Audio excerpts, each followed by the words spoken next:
Matamgi Manipuri Wari channel asubu tabiriba kwai pumnamakpu taramna okchari. Ngasi amuk taminarasi Napaldugi Marumda marisuba tangka.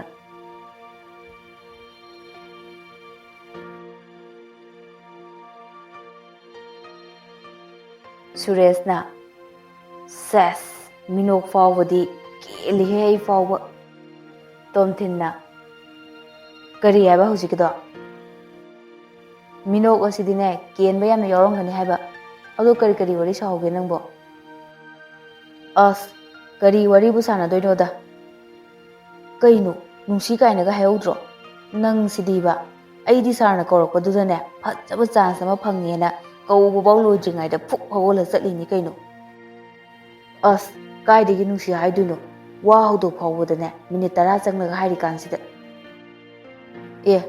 namai do khara kalau yadro haibani nangbo hanagi domaina As bai magi mafam dadi mado pakna ngamde haibani mi nangbo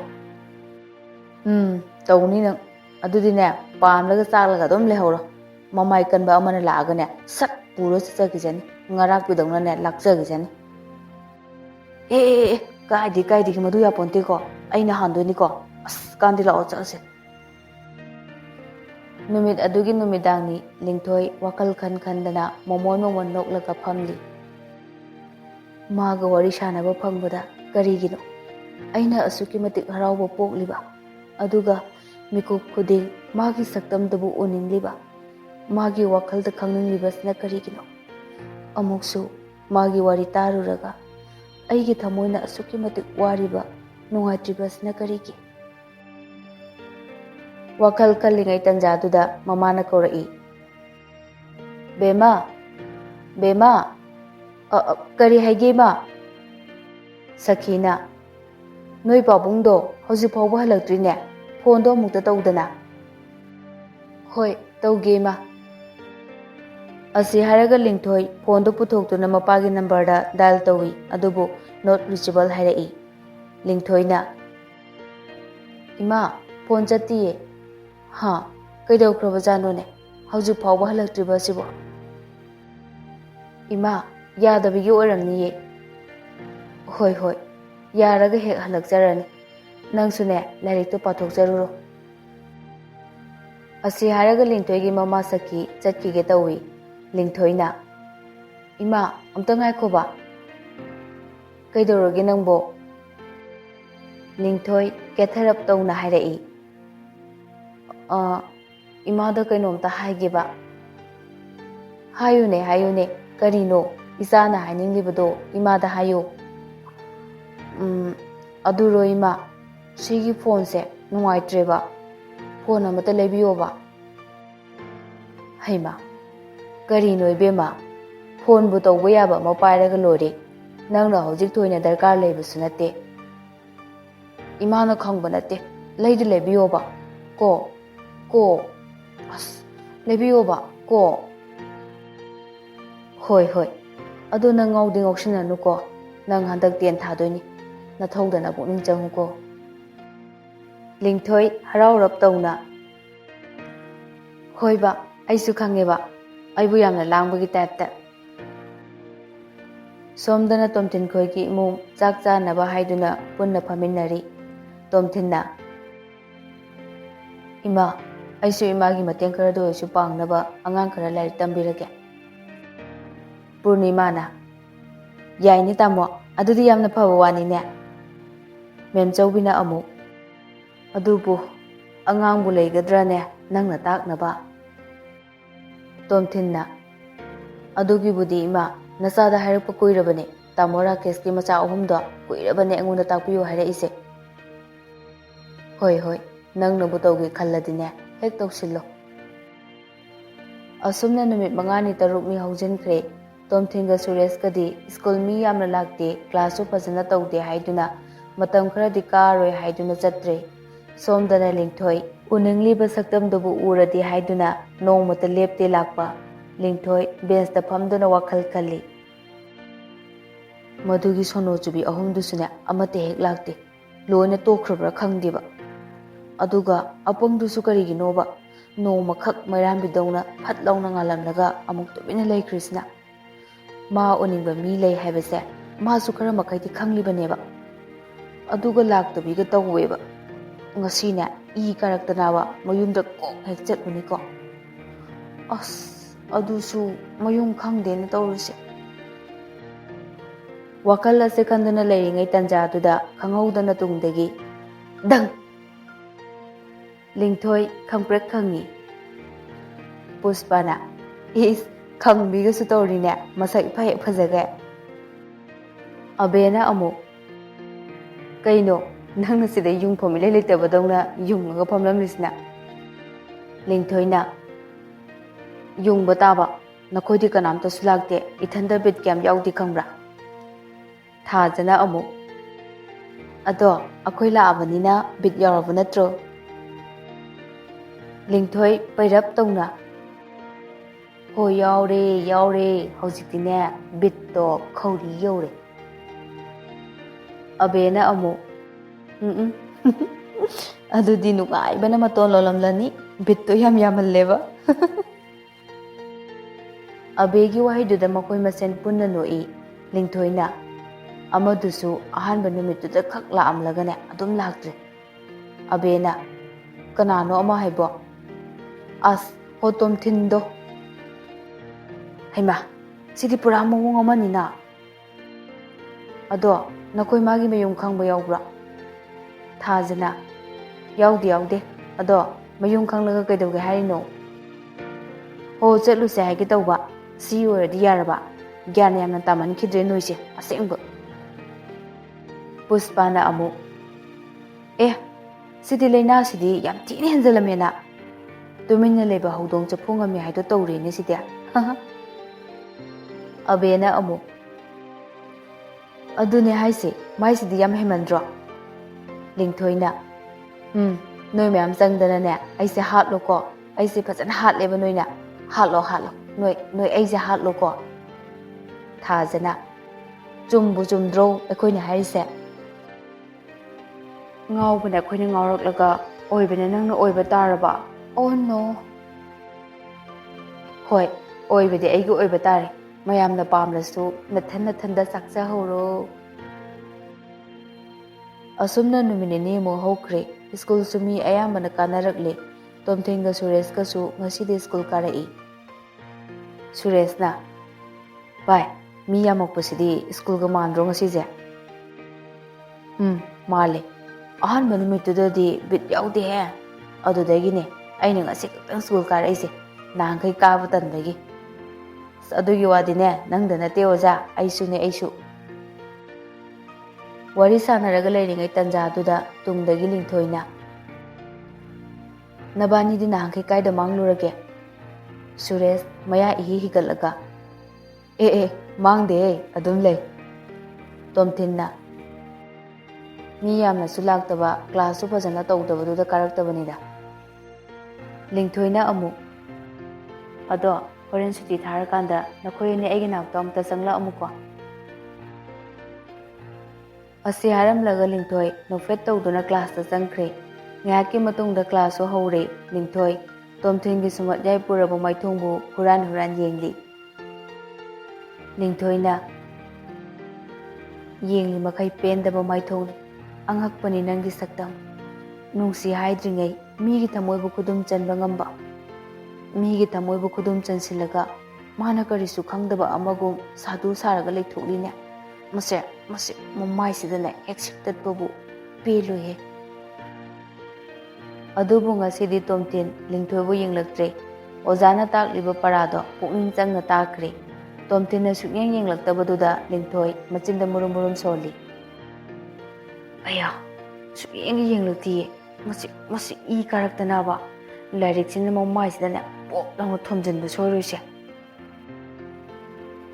ꯂꯤꯡꯊꯣꯏꯅ ꯇꯣꯝꯊꯤꯟꯗ ꯌꯦꯡꯂꯒ ꯃꯆꯤꯟꯗ ꯕꯤꯔꯤ ꯕꯤꯔꯤ ꯊꯤꯠꯄ ꯃꯈꯩ ꯁꯣꯜꯂꯤꯕꯗꯣ ꯁꯨꯔꯦꯁꯅꯗꯤ ꯎꯔꯝꯃꯤ ꯁꯨꯔꯦꯁꯅ ꯅꯥꯁꯣꯟ ꯄꯤꯛꯅ ꯇꯣꯝꯊꯤꯟꯗ ꯍꯥꯏꯔꯛꯏ ꯚꯥꯏ ꯂꯤꯡꯊꯣꯏꯁꯦ ꯅꯉꯣꯟꯗ ꯐꯖꯅ ꯉꯥꯎꯔꯦ ꯑꯩ ꯈꯪꯉꯦꯕ ꯑꯁ ꯚꯥꯏ ꯅꯪꯁꯤꯃ ꯑꯣꯟꯊꯣꯛꯄ ꯋꯥ ꯉꯥꯛꯇ ꯉꯥꯡꯉꯤꯍꯦ ꯑꯁꯦꯡꯕꯅꯤ ꯚꯥꯏ ꯊꯥꯖꯗ꯭ꯔꯒ ꯃꯥꯅ ꯇꯧꯔꯤꯁꯦ ꯑꯝꯇ ꯌꯦꯡꯉꯨꯅꯦ ꯅꯪꯁꯨ ꯇꯣꯝꯊꯤꯟꯁꯨ ꯁꯨꯔꯦꯁꯀꯤ ꯋꯥꯍꯩꯗꯨꯗ ꯌꯦꯡꯅꯤꯡꯅ ꯌꯦꯡꯊꯣꯛꯂꯨꯏ ꯎꯔꯦ ꯃꯥꯁꯨ ꯂꯤꯡꯊꯣꯏꯒꯤ ꯃꯑꯣꯡꯗꯣ ꯃꯥꯒꯤ ꯃꯇꯧꯗꯨꯗ ꯇꯣꯝꯊꯤꯟ ꯅꯣꯛꯐꯦꯠ ꯇꯧꯏ ꯂꯤꯡꯊꯣꯏꯁꯨ ꯅꯣꯛꯐꯦꯠ ꯇꯧꯁꯤꯜꯂꯛꯏ ꯑꯁꯨꯝꯅ ꯁ꯭ꯀꯨꯜ ꯁꯨꯇꯤ ꯊꯥꯕ ꯃꯇꯝ ꯑꯣꯏꯔꯗꯨꯅ ꯁ꯭ꯀꯨꯜꯁꯨ ꯁꯨꯇꯤ ꯊꯥꯔꯤ ꯇꯣꯝꯊꯤꯟ ꯈꯣꯏꯁꯨ ꯃꯇꯦꯛ ꯑꯃ ꯊꯧꯔꯕ ꯃꯇꯨꯡꯗ ꯂꯤꯡꯊꯣꯏ ꯃꯈꯣꯏꯒꯤ ꯃꯃꯥꯡꯗ ꯒꯥꯔꯤꯗ ꯊꯧꯖꯤꯜꯂꯒ ꯆꯞ ꯂꯦꯞꯄꯤ ꯑꯗꯨꯒ ꯍꯥꯏꯔꯛꯏ ꯅꯕꯥꯅꯤꯗ ꯑꯩꯅ ꯉꯁꯥꯏ ꯀꯔꯤ ꯍꯥꯏꯔꯝꯒꯦ ꯁꯨꯔꯦꯁꯅ ꯍꯥ ꯑꯣ ꯁꯣꯔꯤ ꯑꯩꯈꯣꯏ ꯀꯥꯎꯔꯨꯔꯦ ꯂꯤꯡꯊꯣꯏ ꯃꯥꯒꯤ ꯈꯥꯎꯗꯣ ꯍꯨꯝꯂꯒ ꯄꯣꯠ ꯑꯃ ꯂꯧꯊꯣꯔꯛꯏ ꯑꯗꯨꯒ ꯇꯣꯝꯊꯤꯟꯗ ꯄꯤ ꯁꯦ ꯁꯤ ꯂꯧꯁꯤꯜꯂꯣ ꯇꯣꯝꯊꯤꯟꯅ ꯀꯩꯅꯣ ꯑꯗꯨꯕꯣ ꯑꯩ ꯂꯧꯕ ꯉꯝꯃꯣꯏ ꯑꯁ ꯐꯣꯟꯅꯦꯃꯤ ꯂꯧꯁꯤꯜꯂꯨꯁꯦ ꯑꯩ ꯄꯥꯏꯅꯤꯡꯗꯦꯕ ꯂꯧꯔꯔꯣꯏꯒꯦ ꯋꯥꯔꯧꯅꯣ ꯌꯥꯝ ꯂꯥꯟꯅ ꯈꯜꯂ ꯃꯥꯜꯂꯦ ꯁꯨꯝ ꯃꯔꯨꯞ ꯑꯃ ꯑꯣꯏꯅ ꯄꯤꯕꯅꯦ ꯄꯥꯎ ꯐꯥꯎꯗꯣꯛ ꯐꯥꯎꯖꯤꯟ ꯇꯧꯅꯅꯕꯅ ꯐꯔꯦ ꯅꯪꯅ ꯂꯧ ꯌꯥꯗ꯭ꯔꯕꯅꯤꯅ ꯅꯪꯒꯤꯅꯦ ꯈꯜꯂꯒ ꯂꯩꯔꯛꯄꯅꯤ나 ꯑꯩꯁꯨ ꯄꯥꯏꯔꯔꯣꯏ ꯑꯁ꯭ꯋꯥꯏꯗꯅꯦ ꯂꯪꯊꯣꯛꯂꯝꯂꯒꯦ ꯑꯁꯤ ꯍꯥꯏꯗꯨꯅ ꯂꯝꯕꯤꯒꯤ ꯅꯥꯀꯟꯗ ꯂꯩꯔꯤꯕ ꯀꯦꯅꯦꯜꯗꯨꯗ ꯂꯪꯊꯒꯦ ꯇꯧꯏ ꯁꯨꯔꯦꯁꯅ ꯈꯥꯝꯃꯤ ꯂꯤꯡꯊꯣꯏ ꯉꯥꯏꯈꯣ ꯃꯤ ꯁꯦ ꯑꯩꯉꯣꯟꯗ ꯄꯤꯔꯛꯑꯣ ꯑꯩ ꯐꯅꯕ ꯑꯗꯨꯝ ꯇꯧꯔꯒꯦꯕ ꯑꯁꯤ ꯍꯥꯏꯔꯒ ꯂꯤꯡꯊꯣꯏꯒꯤ ꯃꯈꯨꯠꯇꯒꯤ ꯐꯣꯟꯗꯣ ꯂꯧꯏ ꯂꯤꯡꯊꯣꯏꯁꯨ ꯐꯣꯟꯗꯣ ꯄꯤꯔꯝꯂꯒ ꯇꯣꯝꯊꯤꯟꯗ ꯋꯥꯔꯧꯕ ꯃꯤꯠꯌꯦꯡ ꯌꯦꯡꯂꯝꯗꯨꯅ ꯒꯥꯔꯤ ꯁ꯭ꯇꯥꯔꯠ ꯇꯧꯔꯒ ꯃꯃꯥꯏꯗꯣ ꯂꯩꯊꯣꯛꯂꯒ ꯒꯥꯔꯤꯗꯣ ꯊꯧꯔꯒ ꯆꯠꯈꯤ ꯁꯨꯔꯦꯁꯅ ꯚꯥꯏ ꯀꯩꯅꯣ ꯅꯪꯅ ꯇꯧꯔꯤꯕ ꯑꯦꯛꯇꯤꯡꯗꯨꯅ ꯇꯣꯝꯊꯤꯟꯅ ꯑꯩ ꯀꯩꯗꯧꯔꯒꯦ ꯑꯩꯅ ꯀꯩꯗꯧꯔꯒꯦ ꯀꯥꯏꯅ ꯅꯠꯇꯦ ꯅꯪꯕꯨ ꯅꯍꯥꯟꯃꯨꯛꯇꯤ ꯃꯤꯅ ꯍꯦꯟꯈꯤꯅꯤ ꯍꯥꯏꯕꯗ ꯃꯤꯅ ꯍꯦꯜꯍꯟꯕ ꯌꯥꯄꯣꯟꯇꯦ ꯅꯪꯅ ꯍꯦꯟꯗꯣꯏꯅꯤ ꯀꯥꯏꯅ ꯍꯥꯏꯗꯥꯏꯅꯦ ꯑꯗꯨꯒ ꯍꯧꯖꯤꯛ ꯇꯧꯔꯤꯕ ꯑꯦꯛꯇꯤꯡꯗꯨꯅ ꯀꯔꯤꯅꯣ ꯍꯥꯏꯕꯅꯤ ꯑꯁ ꯑꯗꯨꯕꯨ ꯀꯩꯗꯧꯔꯒꯦ ꯚꯥꯏ ꯅꯣꯏ ꯀꯩꯅꯣ ꯇꯧꯔꯦ ꯅꯪꯒꯤ ꯑꯦꯛꯇꯤꯡꯗꯣ ꯍꯦꯔꯣ ꯁꯥꯔꯤꯕ ꯀꯥꯏꯗꯨꯔꯣ ꯍꯥ ꯃꯤ ꯃꯁꯥꯅ ꯈꯪꯅ ꯐꯣꯟꯒ ꯄꯤꯁꯜꯂꯛꯑꯕꯗꯨꯕꯨ ꯃꯥꯅ ꯑꯃꯨꯛ ꯂꯧꯔꯣꯏ ꯀꯥꯏꯅ ꯌꯥꯝ ꯂꯦꯝꯃꯤꯔꯥꯕ ꯅꯪꯒꯤꯗꯣ ꯅꯠꯇꯦ ꯃꯤ ꯚꯥꯏ ꯃꯃꯜ ꯈꯔ ꯂꯩꯍꯟꯕꯅꯤ ꯀꯩꯅꯣ ꯅꯍꯥꯟꯈꯣꯏꯗꯤ ꯑꯩꯅ ꯀꯣꯏꯔꯤꯕ ꯅꯨꯄꯤ ꯃꯌꯥꯝꯗꯣ ꯑꯩꯅ ꯀꯣꯏꯇꯥꯟ ꯇꯥꯟꯅꯔꯒ ꯀꯣꯏꯕꯅꯦ ꯍꯟꯗꯛꯇꯤꯅꯦ ꯑꯩꯉꯣꯟꯗ ꯑꯣꯏꯅ ꯇꯥꯟꯅꯍꯟꯒꯦ ꯇꯧꯕꯅꯦ ꯐꯣꯟꯗꯨꯕꯨꯗꯤ ꯑꯩꯅ ꯂꯧꯗ꯭ꯔꯁꯨ ꯅꯪꯅ ꯑꯗꯨꯝ ꯂꯧꯔꯦ ꯀꯩꯅꯣ ꯏꯁ ꯀꯌꯥꯗꯅꯣ ꯌꯦꯡꯉꯨꯅꯦ ꯃꯁꯤꯒꯤ ꯃꯤꯁꯦ ꯈꯗ꯭ꯔꯛꯀ ꯇꯧꯔꯗꯅ ꯌꯥꯔꯦ ꯅꯪꯁꯨ ꯁꯨꯝ ꯈꯗꯥꯡꯗꯣ ꯅꯣꯝ ꯂꯩꯔꯅꯨ ꯆꯠꯂꯁꯤ ꯂꯥꯛꯑꯣ ꯑꯁꯨꯝꯅ ꯂꯤꯡꯊꯣꯏ ꯁ꯭ꯀꯨꯜ ꯍꯜꯂꯛꯄꯒ ꯃꯐꯤꯒ ꯍꯣꯡꯗꯕ ꯃꯈꯩ ꯐꯃꯨꯡ ꯃꯊꯛꯇ ꯄꯣꯞ ꯇꯥꯗꯨꯅ ꯋꯥꯈꯜ ꯈꯜꯂꯤ ꯀꯔꯤꯒꯤꯅꯣ ꯃꯥꯅ ꯐꯣꯟꯒ ꯂꯧ ꯌꯥꯗ꯭ꯔꯤꯗꯨꯅ ꯑꯩꯕꯨ ꯃꯥꯅ ꯏꯀꯥꯏ ꯈꯪꯗꯦ ꯀꯥꯏꯅꯒ ꯈꯜꯂꯝꯗꯣꯏꯖꯥꯠꯂꯥ ꯑꯗꯨꯒ ꯃꯥꯅ ꯅꯍꯥꯟꯈꯣꯏ ꯀ꯭ꯂꯥꯁꯇꯒ ꯑꯩꯉꯣꯟꯗꯒ ꯅꯣꯛꯁꯤꯟꯗꯅ ꯇꯧꯔꯤꯗꯨꯅ ꯀꯔꯤꯒꯤ ꯇꯁꯦꯡꯅ ꯃꯥꯒꯤꯁꯤꯕꯨ ꯑꯩꯕꯨ ꯅꯨꯡꯁꯤꯔꯤꯕ꯭ꯔꯥ ꯅꯠꯇ꯭ꯔꯒ ꯁꯨꯝ ꯏꯆꯝ ꯆꯝꯅ ꯈꯜꯂꯤꯕ ꯖꯥꯠꯂꯥ ꯍꯣꯏꯗꯍꯦ ꯃꯥꯅ ꯆꯝꯅ ꯈꯜꯂꯕꯁꯨ ꯑꯩꯅ ꯑꯗꯨꯝ ꯅꯨꯡꯁꯤꯁꯜꯂꯒ ꯂꯣꯏꯔꯦ ꯃꯥꯅ ꯀꯌꯥꯝ ꯀꯨꯏꯅ ꯆꯦꯟꯕ ꯉꯝꯗꯣꯔꯤꯕ ꯋꯥꯈꯜ ꯑꯁꯤꯒ ꯂꯣꯏꯅꯅ ꯃꯣꯃꯣ ꯅꯣꯛꯇꯨꯅ ꯂꯩꯔꯤꯉꯩ ꯇꯟꯖꯥꯗꯨꯗ ꯃꯅꯥꯎꯅꯨꯄꯤ ꯑꯟꯖꯂꯤ ꯆꯪꯉꯛꯏ ꯑꯟꯖꯂꯤꯅ ꯆꯦ ꯀꯩꯅꯣ ꯅꯪꯅ ꯅꯐꯤꯒ ꯑꯝꯇ ꯍꯣꯡꯗꯈꯩ ꯃꯣꯃꯣꯟ ꯃꯤꯅꯣꯛꯀ ꯇꯧꯔꯒ ꯂꯩꯔꯤꯗꯨꯅ ꯍꯥ ꯀꯩꯁꯨ ꯇꯧꯗꯦꯗ ꯁꯨꯝ ꯃꯨꯠ ꯑꯃꯗ ꯂꯩꯔꯝꯃꯤꯕ ꯀꯅꯥꯒꯤ ꯃꯨꯠꯇꯅꯣ ꯂꯩꯔꯤꯗꯨꯕꯣ ꯅꯪꯒꯤ ꯁꯛꯎꯗꯕ ꯃꯣꯕꯥꯏꯜ ꯋꯥꯂꯥꯗꯨꯔꯣ ꯅꯠꯇꯦꯍꯦ ꯑꯗꯨꯗꯤ ꯁꯨꯝ ꯍꯥꯖꯃ ꯑꯣꯏꯅꯕ ꯋꯥꯔꯤ ꯁꯥꯕꯩ ꯋꯥꯅꯤ ꯑꯇꯣꯞꯄ ꯃꯤꯅꯧꯅꯦ ꯃꯤꯅꯧ ꯌꯥꯝ ꯇꯧꯔꯝꯃꯦꯀꯣ ꯍꯥꯖꯝ ꯃꯤꯅꯧ ꯀꯥꯏꯅꯒ ꯈꯥꯏꯗꯣꯛꯇꯅ ꯑꯗꯨꯕꯨ ꯀꯅꯥꯅꯣ ꯍꯥꯏꯕ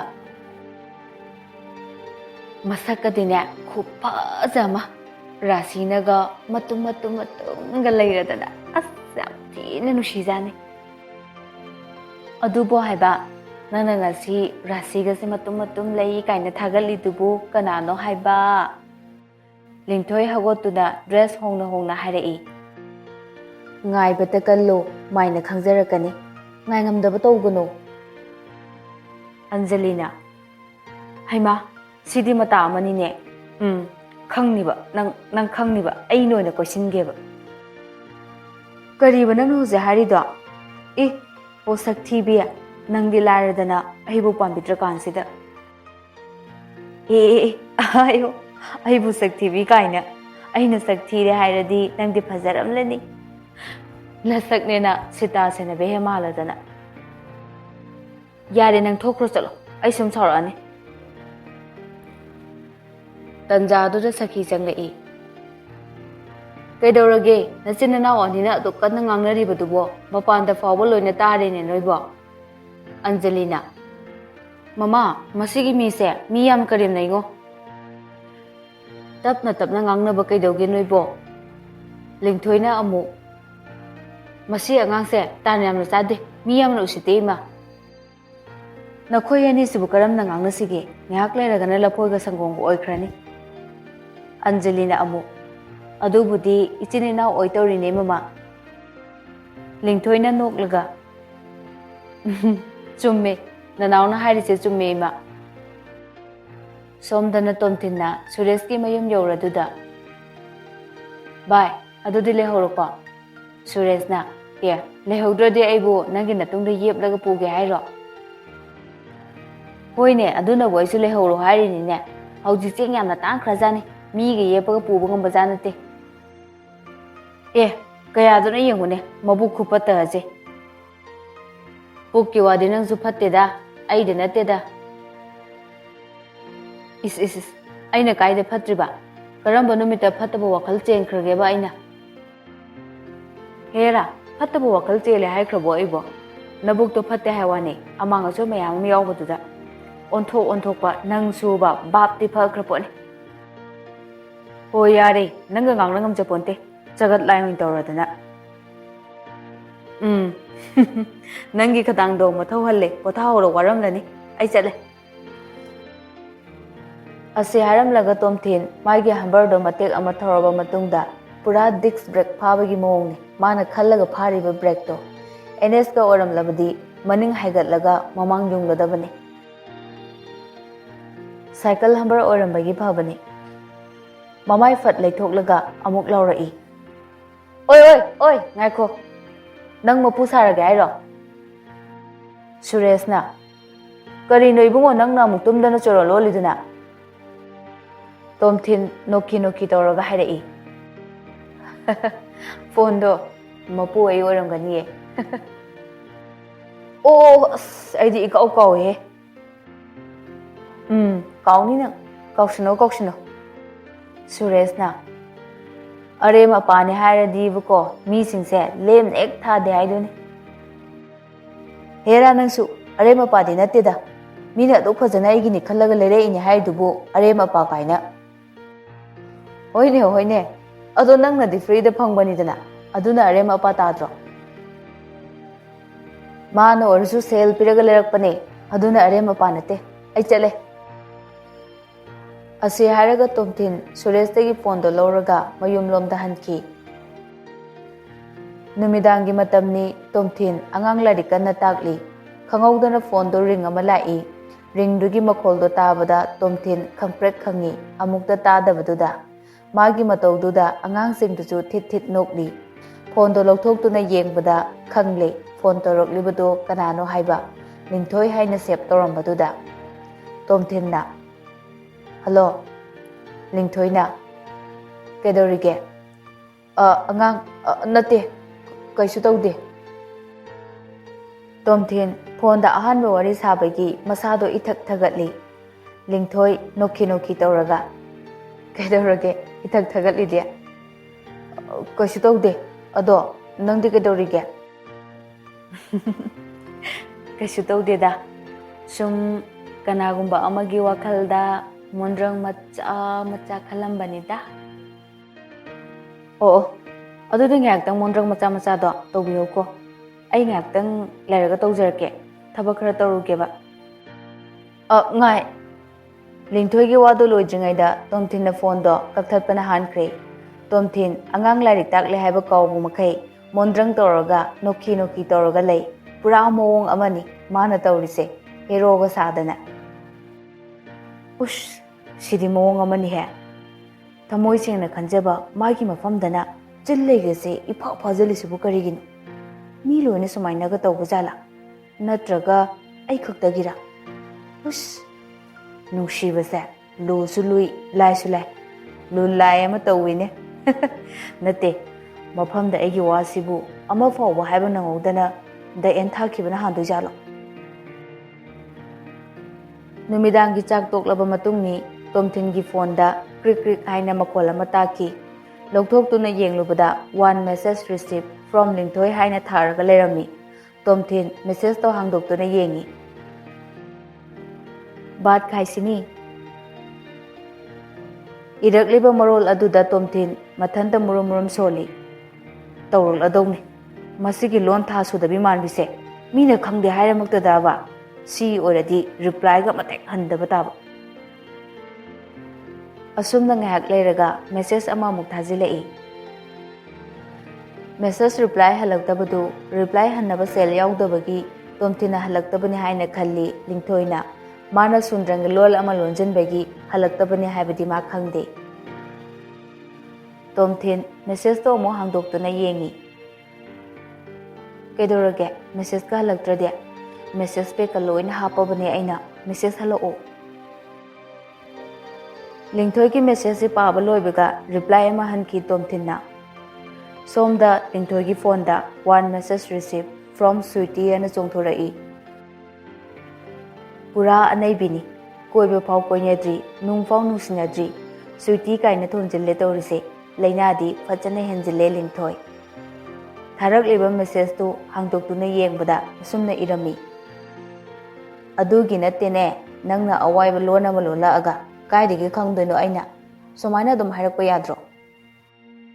Tomthingi message to paraga Lingthoina wakhal khalli. Asuk laibasibu khangdene apang sidiba.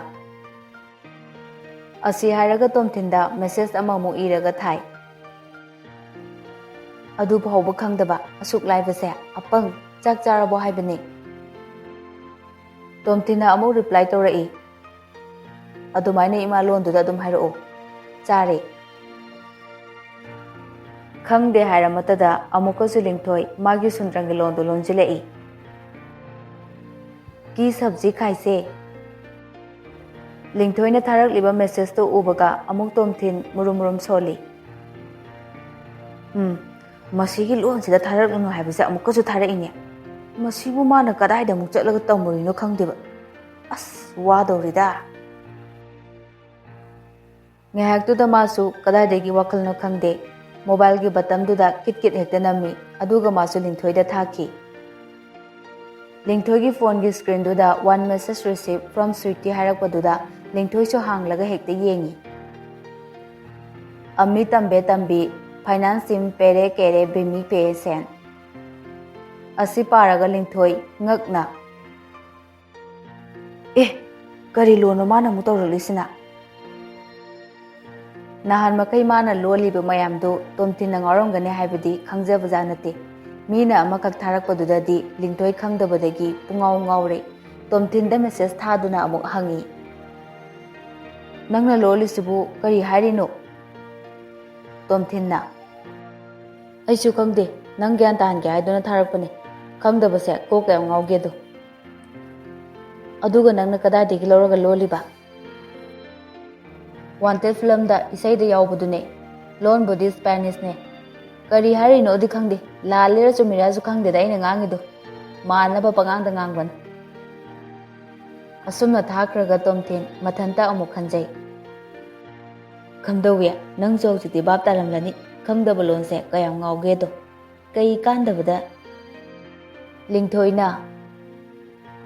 O ado aigi sidi aina khangba lone nangi sidi aina su nangna su khangde. Nangna khanglasu aina khangdradi kai kanare aduna lolakanoba.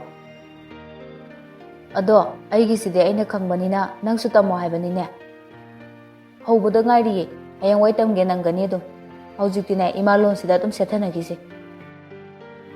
Aina ngasai ki sabji khaise haido kari henjang charage haibani khangabo. O adu ore ngazai. Tomthina ngasai haikiba mayamdo nada haptabagi mawongni amukusu inong-nongna Lingthoi magi marol aduda message amuk tharai. Bishi mitha sabji khaise de. Adu ubuda Tomthin machinda murum soli. As si namu kari harinoba. Sabji khaise haibadi henjang jai haibani. Atai sina kari harinoba. Gyan ga tadrede ai ꯁꯤ ꯑꯣꯏꯔꯗꯤꯅꯦ of ꯊꯝꯕꯒꯤ ꯃꯇꯥꯡꯗꯣ ꯑꯣꯏ ꯇꯥꯕ ꯑꯁꯤ ꯍꯥꯏꯔꯒ ꯇꯣꯝꯊꯤꯟ ꯐꯣꯟꯗꯣ of ꯊꯝꯖꯤꯜꯂꯒ ꯇꯨꯝꯈ꯭ꯔꯦ ꯂꯤꯡꯊꯣꯏꯗꯤ ꯁꯣꯝꯗ ꯔꯤꯄ꯭ꯂꯥꯏ ꯍꯜꯂꯛꯈꯤꯅꯤ ꯈꯜꯂꯒ ꯇꯨꯝꯗꯕ ꯃꯈꯩ ꯉꯥꯏꯔꯤ